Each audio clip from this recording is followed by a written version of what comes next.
ماشاء اللہ لا حول ولا قوۃ الا باللہ العلی العظیم۔ اعوذ باللہ من الشیطان اللعین الرجیم۔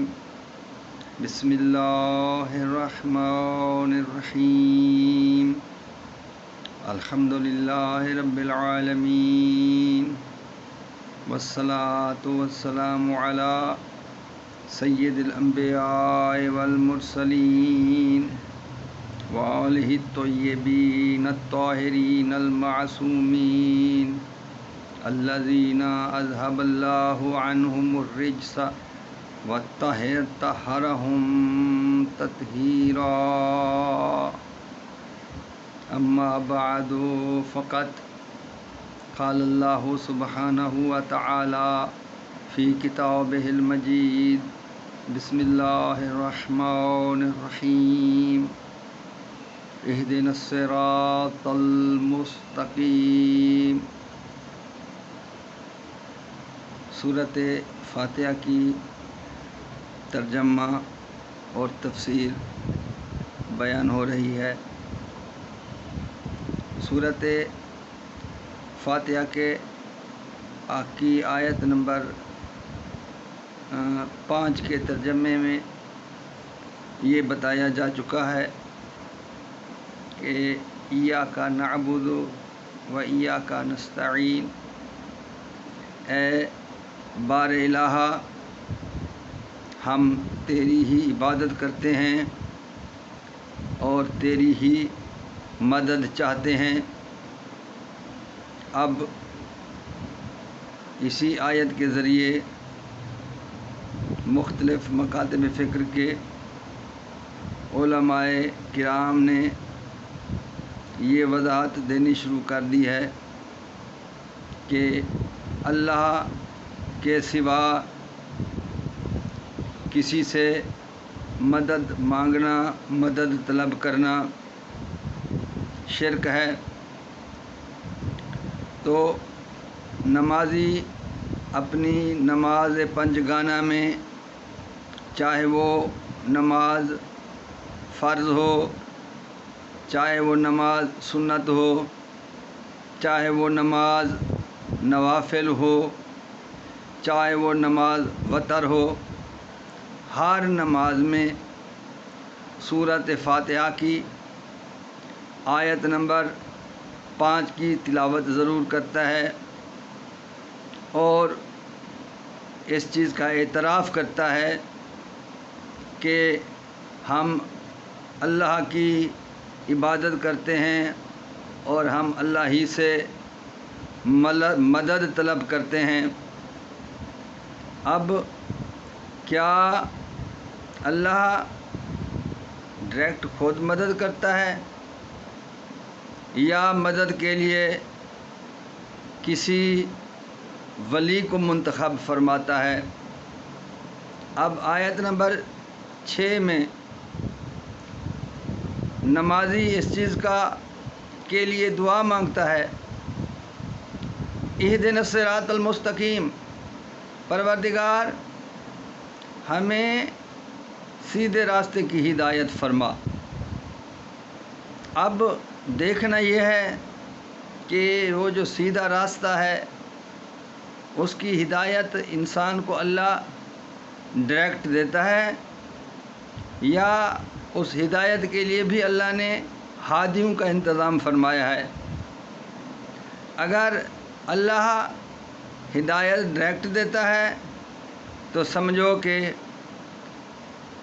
اللہ کے علاوہ کسی دوسرے سے مدد مانگنا جو ہے وہ ناجائز ہے، اور اگر ہدایت اللہ ہادیوں کے ذریعے دیتا ہے تو اس چیز سے ثابت ہو گیا کہ ہدایت کرنے والے ہی اصل میں مددگار ہیں۔ کوئی انسان بغیر ہادی کی مدد کے کبھی مناسب اور صحیح عبادت نہیں کر سکتا۔ جو آدمی ہادی کی ہدایت کے بغیر عبادت کرتا ہے اس کی عبادت قابل قبول ہرگز نہیں ہے۔ یہ بات میں اپنی طرف سے نہیں کہہ رہا، یہ قرآن مجید میں مختلف مقامات پر اللہ تعالیٰ نے بیان فرمائی ہے۔ جیسے کہ سورۃ یاسین کی ابتدائی 7 آیات کا اگر مطالعہ کیا جائے، اس کو غور سے پڑھا جائے تو ثابت ہو جاتا ہے کہ ہدایت ہادی کی مدد کے بغیر ممکن ہی نہیں۔ جیسے خالق کائنات فرماتا ہے یاسین والقرآن الحکیم، اے سید و سردار قرآن حکیم کی قسم، انک لمن المرسلین، یقیناً آپ نبیوں میں سے ہیں، علی صراط مستقیم، اور سیدھے راستے پر ہیں۔ اب اللہ نے نبی کو فرمایا ہے کہ آپ سیدھے راستے پر ہیں۔ تنزیل العزیز الرحیم، یہ جو قرآن ہے یہ اللہ کی طرف سے نازل کیا گیا ہے۔ کس لیے؟ لِتُنذِرَ قَوْمًا مَّا أُنذِرَ آبَاؤُهُمْ فَهُمْ غَافِلُونَ۔ قرآن مجید اس لیے اللہ نے نازل فرمایا ہے تاکہ رسول قوم کو آگاہ کریں۔ کس قوم کو آگاہ کریں؟ اللہ فرماتا ہے ما انذر آباؤہم، ایسی قوم جن کے باپ دادا کو آگاہ نہیں کیا گیا تھا، تو پھر وہ کیا ہوئے؟ فہم غافلون، تو وہ غافل ہو گئے۔ تو کوئی انسان ہادی کی مدد کے بغیر ہدایت حاصل نہیں کر سکتا، ہادی کی مدد کے بغیر غفلت سے بیدار نہیں ہو سکتا۔ ہادی مدد کرتا ہے تو انسان غفلت سے بیدار ہو جاتا ہے۔ اسی لیے اللہ پاک نے 1,24,000 ہادی بھیجے ہیں، اور صرف 1,24,000 ہادی نہیں بھیجے، بلکہ اللہ پاک نے ہر ہادی کے نیب مقرر کیے ہیں۔ حضرت آدم علیہ السلام سے لے کر حضرت محمد صلی اللہ علیہ وآلہ وسلم کے کا انتخاب عوام نے کیا ہو نہیں، بلکہ ہادی کے نیب کا انتخاب جو ہے وہ اللہ نے خود کیا ہے۔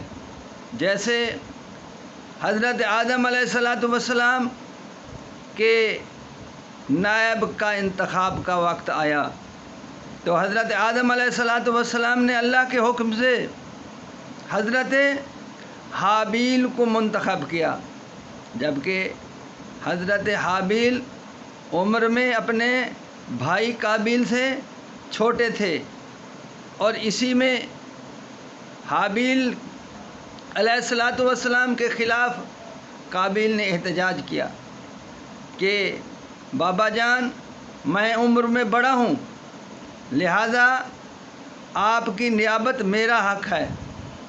لیکن آدم علیہ السلام نے فرمایا کہ نائب کا انتخاب کرنا میری ذمہ داری نہیں ہے، بلکہ میں اللہ کے حکم کے تابع ہوں۔ اللہ تعالیٰ جسے چاہتا ہے وہ نبی کا نائب منتخب کر دیتا ہے۔ تو یہ جو مدد ہے یہ ہدایت کے لیے نہایت ضروری ہے۔ تو معلوم ہوا کہ مدد، ولی سے مدد مانگنا یہ شرک نہیں ہے بلکہ عبادت ہے۔ اسی لیے تو جناب رسول خدا صلی اللہ علیہ وآلہ وسلم نے ارشاد فرمایا ذکر علی عبادہ، علی علیہ السلام کو یاد کرنا عبادت ہے۔